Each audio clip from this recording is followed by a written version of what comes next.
Hola amigos de su sección Conciencia de quienique.com. Les saluda Armando Martí. Hoy, como siempre, un invitado maravilloso que nos va a ayudar a reflexionar sobre el conocimiento de sí mismo a través de la meditación y de la conciencia plena. El maestro Densho Quintero, director en Colombia de la Asociación Soto Zen, único monje certificado en Latinoamérica por Japón directamente, y quien desde hace muchos años está sembrando la espiritualidad, el camino de encontrarse a través de la meditación, encontrarse a sí mismo para descubrir la verdad, para encontrar la iluminación a través de la meditación. Hoy lo tenemos aquí, en Conciencia de Quienique. Bienvenido a esta sección de Conciencia de quienique.com, maestro Densho Quintero.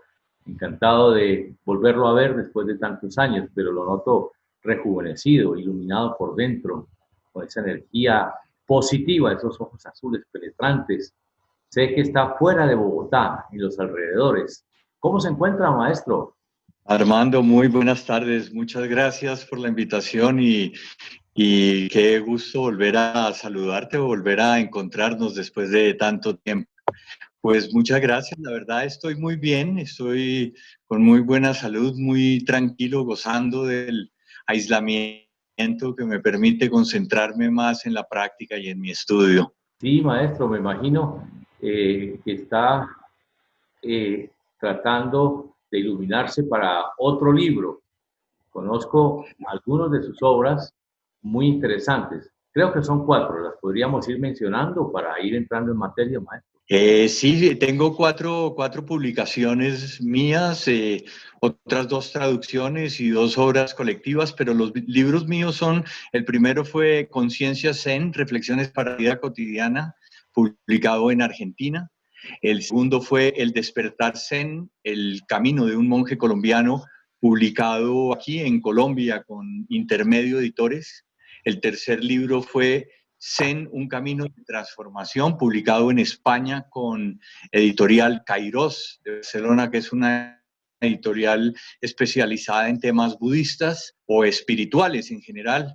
Y el cuarto libro se titula Dudar de la propia comprensión, que fue publicado aquí por una editorial llamada Destiempo. Fue una edición pequeña, pero el libro tuvo muy buena acogida.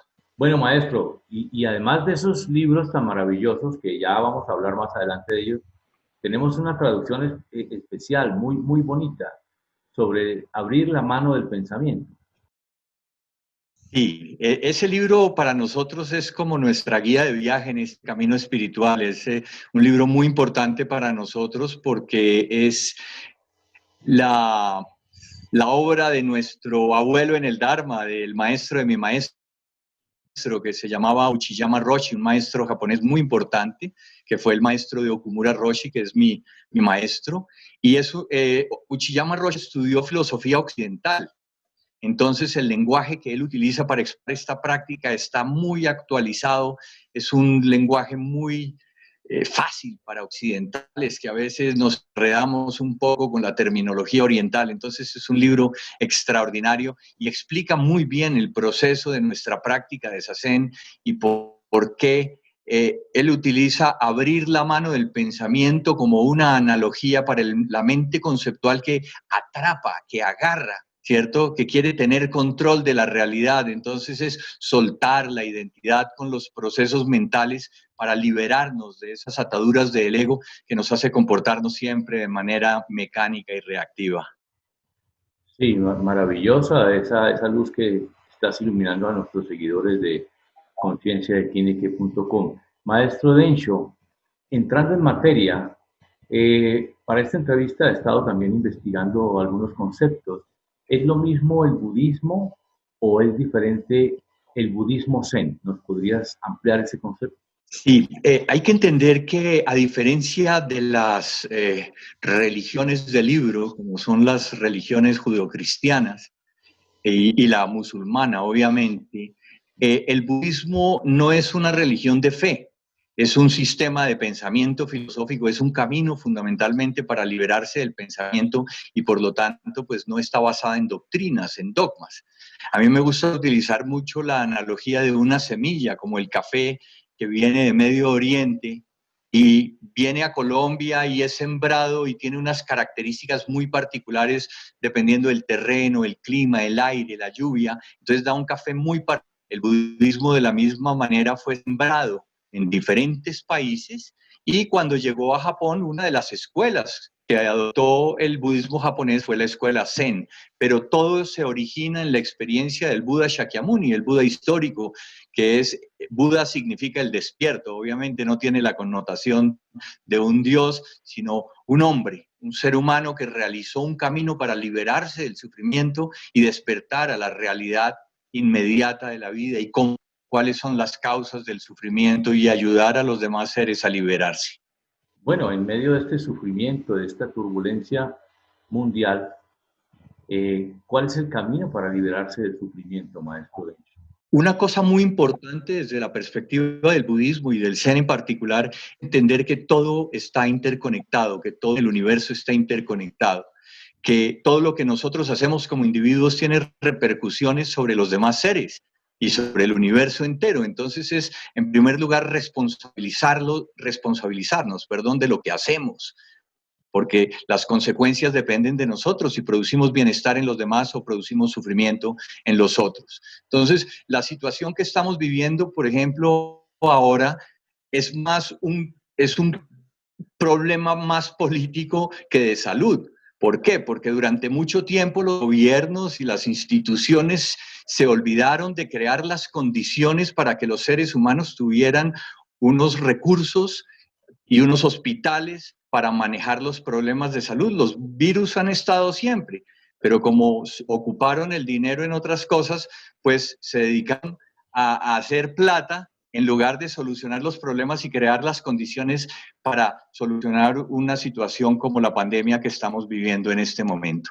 Entonces, el sufrimiento es lo que producimos nosotros en nosotros mismos y en los demás, porque estamos reaccionando siempre desde los venenos de la mente, como la codicia, el odio, la confusión, y eso es lo que busca la propia gratificación, lo que produce sufrimiento en los demás.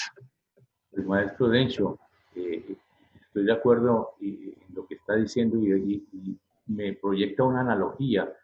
Al parecer el mundo se enfermó y fue recluido como una clínica de reposo. Ya vamos para los 3 meses. Normalmente, entre comillas, normalmente en los tratamientos de los adictos al alcohol, a las drogas, al juego, son de 3 meses, de 90 días para que baje el nivel de toxicidad y vuelvan a recobrar su sano juicio y replanteen su vida. ¿Será que el mundo está confinado para que por fin se dé cuenta de que hay que mirar la verdad en el interior de uno mismo sin empezar a mirar la verdad en el interior del otro o a imitar al otro por estar desconectado de ese yo esencial? Y por eso este confinamiento, por lo menos en mi caso, me ha enseñado muchísimo a mirar hacia adentro de mí y a encontrar ahí valores, fortalezas y respuestas que en muchas décadas quizás no había encontrado. ¿Se podría denominar entonces a la pandemia una especie de maestra? Podría ser, Armando, pero hay un riesgo muy grande si las personas no tienen las herramientas para manejar ese aislamiento, porque es que el problema es que el aislamiento, cuando hacemos silencio, empezamos a oírnos a nosotros mismos. Cuando detenemos las acciones reactivas buscando la gratificación en el afuera, empezamos a ver nuestras tendencias dentro de nosotros mismos y muchas veces eso no nos gusta lo que vemos. Entonces, si no tenemos unas herramientas como una práctica espiritual que nos dé la posibilidad de aprovechar ese encierro, ese aislamiento, ese silencio, pues las reacciones pueden ser mucho más negativas. Las personas adictas, pues para poder superar eso necesitan un gran apoyo, por ejemplo. Y me gusta mucho la analogía porque el ego, realmente somos adictos al ego. Somos adictos a nosotros mismos. ¿Por qué? Porque permanentemente lo que estamos buscando es la gratificación, el placer, hacer cosas para encontrar nosotros mismos la satisfacción, en lugar de encontrar el equilibrio dentro de nosotros mismos, que es lo más importante. Entonces, aunque sabemos que tenemos conductas que nos producen malestar, sufrimiento y que producen dolor en otras personas, seguimos repitiéndolas porque somos adictos a esos comportamientos. Entonces, es muy importante tener realmente herramientas para manejar el aislamiento. Porque si no, claro, puede ser maravilloso. De hecho, las prácticas espirituales lo que necesitan es aislarse del ruido de afuera, hacer silencio, detenerse para poder encontrar su ser dentro de sí mismo. Pero así como hay una herramienta en los adictos, que es el programa de 12 pasos, y el apoyo de los grupos en las reuniones de la comunidad terapéutica, ¿cuál sería la herramienta, maestro, que usted aconsejaría para un mundo enfermo? Podría quizás ser la meditación, recordando que Buda o budismo significa meditar. ¿Estoy en lo correcto? Sí, Buda en realidad significa el iluminado. Entonces, claro, la meditación para nosotros es el acto de despertar a la realidad presente. Entonces, la meditación es una herramienta poderosa, pero no quiero hacer una apología de que nuestra práctica es la mejor y la única. Hay muchas prácticas, la oración, hay muchas formas de meditación. Nosotros, por ejemplo, tenemos un grupo de práctica habitual donde todos los días estamos meditando por las mañanas y por las tardes, un grupo de aproximadamente 50 personas en promedio todos los días, excepto sábados y domingo que solo meditamos por las mañanas, el domingo que doy charlas también. Entonces es un grupo de apoyo, es un grupo de soporte para colaborarnos, para acompañarnos en ese camino, aunque aparentemente estemos en una maravillosa herramienta en estos momentos de aislamiento. Pues yo recuerdo como terapeuta, coach, psicoterapeuta, que tuve el honor de estar en tu dojo varias veces y aprender a meditar. Eso en mí produjo que se acrecentara la capacidad de escuchar al consultante, de escucharlo, de dejarlo hablar, de comprenderlo y creó una gran empatía. La meditación a mí como terapeuta me sirvió maravillosamente, por lo menos para escuchar al otro, poderme escuchar a mí, crear empatía, maestro. Claro, claro, es una herramienta poderosa y para la persona que está como el paciente, ser escuchado en sí mismo es terapéutico, porque por lo general las personas no nos escuchamos unos a otros, siempre estamos con el ruido en nuestra mente, siempre estamos tratando de ocuparnos de nosotros mismos y saber escuchar es importante porque es una presencia sin juicios de valor, estar ahí completamente presente para el otro. Maestro, la palabra iluminado. Estamos en una sociedad de consumo instantánea que todo lo queremos ya. Queremos la comida instantánea, el amor instantáneo, el café instantáneo, la pareja instantánea. No somos conscientes de un proceso disciplinado, un proceso lento pero profundo. Dentro de ese proceso del budismo zen, ¿qué es estar iluminado? ¿Qué es estar despierto? Hay que hacer una gran diferencia y es que para nosotros estar iluminado no es un estado. La iluminación no es un estado, sino una práctica.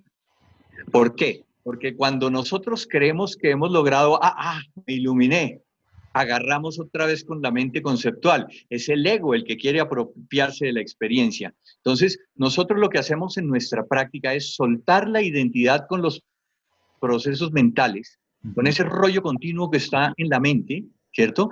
Y al soltar la identidad, nos desvinculamos de las respuestas reactivas del ego. Entonces, cuando estamos sentados, nosotros realmente estamos simplemente sentados, no estamos haciendo algo para conseguir algo llamado iluminación. Cuando soltamos la identidad con los mentales, eso es despertar a la realidad inmediata misma, que es entonces la vida la que se ilumina, la vida es la que despierta y no nosotros como individuos, porque estamos buscando otra herramienta para satisfacer al ego. No es otra herramienta para satisfacer los deseos de gratificación del ego, sino precisamente no estar presente como yo para que sea la vida misma la que me atraviese, la que se manifieste en toda su fuerza, en todo su potencial. Al parecer, la meditación implicaría algo complejo. Sin embargo, me acuerdo que teníamos esas enseñanzas maravillosas del maestro Dencho Quintero, en que nos enseñaba a concentrarnos en la respiración, simplemente, en dejar que los pensamientos fluyeran y que estuviéramos presentes en el aquí y en el ahora. Me acuerdo mucho que nos ponía a meditar en un muro blanco, en un muro enfrente, y que nos quedáramos sentados y quietos. Al principio era muy complejo para mí. Los pensamientos querían salir como si estuvieran confinados a través de una pandemia. Pero poco a poco sí fui encontrando el sentido y fui encontrando el control de mí mismo. ¿Podríamos ampliar ese concepto, maestro Bencho? Sí, aquí hay dos cosas que son muy importantes utilizando pues, lo que decías hace un momento. La meditación no es difícil. O sea, meditar como tal no es difícil. Lo difícil es sentarse a meditar. Esto quiere decir el esfuerzo que tenemos que hacer para dejar la inercia del ego, nuestros hábitos de pereza, para decir, me voy a sentar, a no hacer nada realmente. Ese es el esfuerzo que tenemos que hacer, es para quitar esa pereza, para llegar y sentarnos. En el momento en que estamos sentados, una cosa que es muy importante entender es que no se trata de poner la mente en blanco. La gente cree que meditar es poner la mente en blanco como si fuera una línea recta de un electroencefalograma, que ya sabemos lo que eso significa. Es un estado de muerte. No, estamos acabaron los signos vitales de la mente.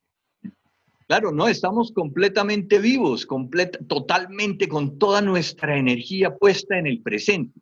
Y los pensamientos son parte del escenario de la vida que está en el momento, simplemente son como nubes que pasan frente a una montaña, pero la montaña no trata ni de atraparlos ni de rechazarlos. Entonces, si nosotros logramos cohabitar con los pensamientos, lo mismo que con los ruidos de la calle, con el canto del pájaro, el perro que ladra, sin identificarnos con estos procesos mentales, eso para nosotros es la práctica de la meditación Zen, por lo menos en la tradición Soto, que fue la escuela del maestro Dogen, que fundó en el siglo XIII en Japón. Bueno, también paradójicamente hablando, dentro de la sanidad que produce la meditación, dentro de la sanidad que produce la práctica de estas herramientas maravillosas, existe un término que se llama la enfermedad del Zen. ¿Podríamos ampliar también ese concepto? Sí, hay un texto del maestro Dogen, el fundador de la escuela Soto Zen en Japón en el siglo XIII, que se llama Sazen Shin.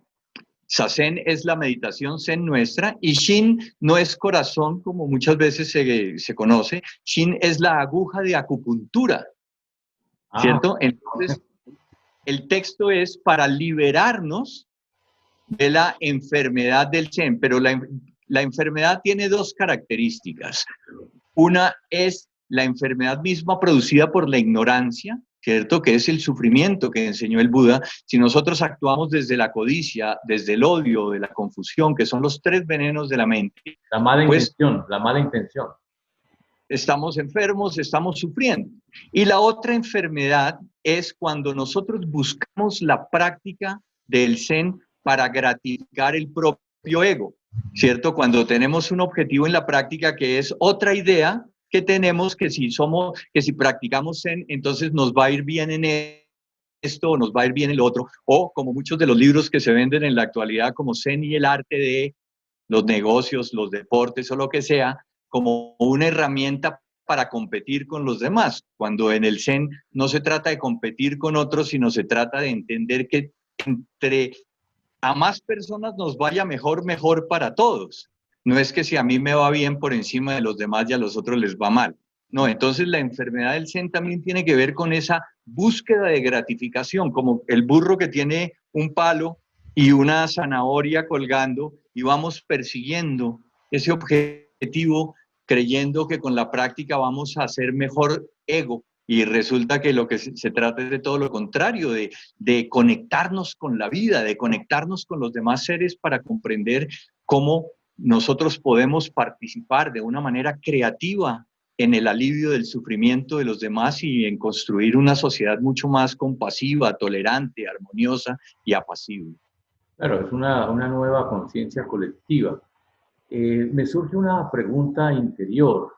¿Es el Zen una religión? ¿Es el Zen una filosofía? ¿O no es ninguna de las dos? ¿O está por encima de creencias, sistemas, razas, valores? Sí, bueno, el Zen es una escuela del budismo y como budismo, pues el budismo es una de las grandes religiones del mundo. Lo que pasa es que no es una religión teísta, no se entiende la idea de un Dios creador separado de nosotros, que tiene control sobre nuestros destinos, sino que toda la vida es sagrada. Entonces, desde esa perspectiva puede ser considerado religión. Religión tiene muchas acepciones. Significa religar, reunificarse con la totalidad. Significa relegere también en latín, que significa estudiar continuamente, ¿sí? Pero lo más bonito cuando el Zen pasó de India a China es que no existía la palabra religión ni siquiera, entonces se utilizó el término Tao. Tao significa camino. Camino. Y lo bonito del ideograma camino es que es un ojo sobre un pie, el ideograma chino.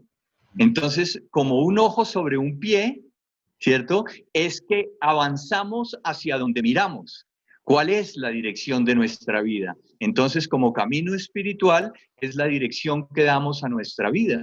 Entonces, lo importante realmente no es el Zen, lo importante es cómo nuestra comprensión de la impermanencia, la interdependencia, puede hacernos mejores seres humanos y ser mucho más amorosos con los demás seres humanos en lugar de tratar de buscar nuestra propia gratificación y de buscar solo satisfacer nuestros propios intereses. Entonces es un camino, es un camino espiritual. Y como camino, pues no hay opción, tenemos que caminarlo, nadie puede caminar por nosotros mismos.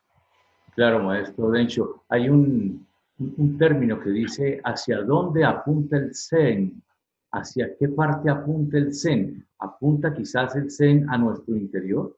¿No es allá, sino acá que apunta? Bueno, desde la perspectiva del Zen, no hay ni adentro ni afuera. Desde la perspectiva del Zen, apuntamos sobre todo hacia el momento presente, donde somos 100% nosotros mismos y donde la totalidad de la vida se manifiesta. Entonces, más que una dirección, es a un tiempo, es a la hora en el que estamos presentes, es a despertar en este momento, porque nunca estamos en el futuro, siempre estamos en el presente.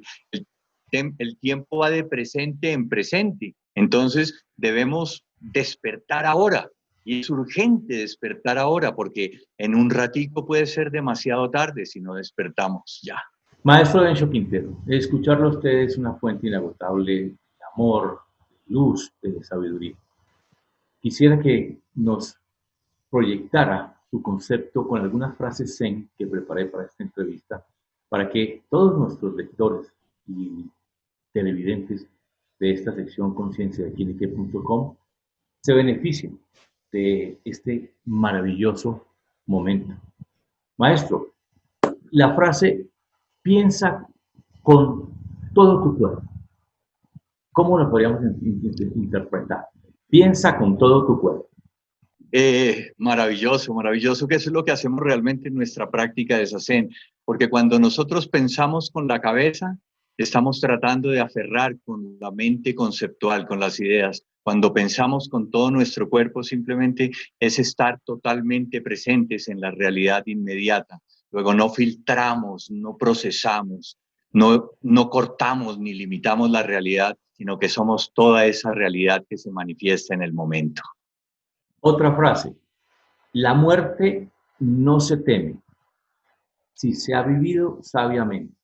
Para nosotros vivir sabiamente es morir momento a momento, soltar todo el aferramiento a ese apego a la individualidad. Cuando logramos morir a cada acción sin tratar de arrastrar los méritos, ¿sí? Podemos renacer en el momento siguiente completamente libres y recrearnos en una dimensión mucho más amplia de la vida. Maravilloso, maravilloso. Sí, siento ese cambio interior de escucharlo. Vamos con otra frase maravillosa. Si te olvidas de ti mismo, esta es lindísima cuando la escogí, pensé inmediatamente en esa mirada profunda del maestro de Quintero. Si te olvidas de ti mismo, te vuelves el universo. Si te olvidas de ti mismo, te vuelves el universo. Sí, eso es una descripción bellísima de nuestra práctica misma. El yo es una construcción mental que hemos hecho fundamentalmente a partir de las ideas. No nos relacionamos con el mundo de manera directa, sino a través de nuestras ideas. Entonces, cuando soltamos esa identidad con las ideas están ahí, pero no son mías, yo no soy esas ideas. Entonces, soy mucho más que esas ideas, porque es que soy el universo entero. Carl Sagan decía, somos polvo de estrellas. Existimos gracias a que hace miles de millones de años estrellas gigantescas explotaron mandando átomos de calcio y otros minerales y gracias a eso estamos presentes. Somos interdependencia, somos el viento, somos el aire que respiramos, pero no lo queremos ver porque estamos ahí limitando la realidad a través de conceptos. Un koan que preparé. El alumno, el discípulo le pregunta al maestro, maestro, ¿quién soy yo? Y el maestro le responde, ¿quién es el que lo pregunta? Ay, el Zen tiene esos momentos maravillosos. Eso es una pregunta extraordinaria para saber cómo podemos expresarnos a nosotros mismos a través de un gesto más que de una palabra. Entonces, ¿quién es el que lo pregunta? Podemos simplemente mostrar nuestra sorpresa de estar vivos en el aquí y el ahora. Maravilloso. Mira, el odio no se termina con el odio. Qué mensaje tan lindo para nuestro país.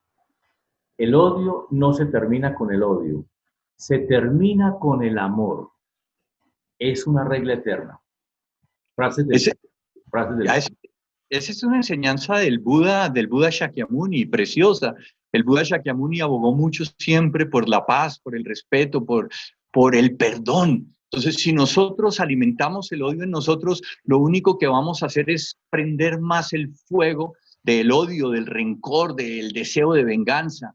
Pero cuando ya no hay un yo que está herido, pues ¿de qué nos preocupamos? No hay nadie que se vea afectado. Entonces, perdonar no es realmente justificar las acciones de los otros. Perdonar es no dejarse afectar como individuo, que no sea el yo el que se afecta, sino entender que esas son acciones de los otros y no engancharse con las acciones de los demás. Maravilloso. Voy a presentar la penúltima y la última de las frases del Zen de esta maravillosa, inolvidable, profunda entrevista. Mejor que 1000 palabras vacías, una que traiga paz. Mejor que 1000 palabras vacías, una que traiga paz. Y estamos llenos de discursos, estamos llenos de carreta, estamos llenos de identificación con posturas políticas. Creemos que la paz se construye a través de las ideologías, pero si nosotros logramos dirigir la mirada de la otra persona hacia el interior, invitarlo a ese silencio, ¿sí? A encontrar la paz dentro de sí mismo, ¿para qué necesitamos describir la paz con palabras cuando realmente es un estado que se puede conseguir? Maravilloso. Y nuestra última intervención del corazón. Maestro Densho Quintero, cuando usted medita, y yo lo he visto, me da la impresión, tanto física como interiormente, que sonríe. El Buda sonríe. ¿Por qué el Buda sonríe? ¿Y por qué ese Buda al sonreír en un acto muestra la flor que tiene en su mano? Me ha llamado la atención. Eso es un episodio histórico dentro de las leyendas del Zen. Cuando estaban en el pico de los buitres, el Buda Shakyamuni estaba sonriendo y girando una flor, ¿cierto? Y nadie entendió, solo Mahakashapa, que era su discípulo más cercano, sonrió. Y el Buda le dijo, a ti te entrego la mente insuperable del nirvana. ¿Por qué? Porque esa sonrisa es la expresión de haberse liberado por completo de esas ataduras del sufrimiento, porque ya no hay nada a que apegarse, simplemente vamos fluyendo momento a momento y la sonrisa es esa expresión de liberación, esa sonrisa de experimentar la ecuanimidad, más que la felicidad, la ecuanimidad de ese momento presente donde no importa si viene un ventarrón, un huracán, seguimos aquí, presentes. Si no tenemos eso, cualquier viento pequeño nos puede arrastrar. Maestro Dencio Quintero, necesito, después de esta entrevista, un espacio de silencio. Un espacio de silencio conmigo. Es más, necesito volver a verla cuando ya esté publicada. Y me siento orgulloso y honrado de que me haya aceptado esta invitación, porque sé que esas palabras le van a hacer muchísimo, muchísimo bien a muchas personas, a muchas familias. Entonces, pues es que las palabras sobran, pero quiero agradecerle, maestro Dencio, desde este corazón, que es el suyo, esta honrosa entrevista, este momento precioso, y desearle lo mejor, que se cuide a su esposa, a su familia, a sus discípulos, a su alma. Gracias, maestro Dencio Quintero, por esta entrevista. Querido Armando y a todas las personas que nos están acompañando en este momento, muchas gracias por esta oportunidad. Es como la flor que surge en el momento, poder uno compartir por un instante este camino que ha sido probado, no necesita más carreta que la experiencia misma de encontrar la paz dentro de uno mismo. Y para eso solo necesitamos el silencio, no necesitamos ni siquiera recurrir a los discursos, ni a las ideologías, ni a las creencias, simplemente en una postura erguida, los ojos semiabiertos, con una respiración abdominal apacible, podemos encontrar ese verdadero yo mismo, ese verdadero nosotros mismos que está oculto tras la búsqueda incesante de la gratificación y el reconocimiento de los demás. Nada fuera de nosotros nos va a llevar a esa paz que encontramos en nuestro propio interior. Muchas gracias.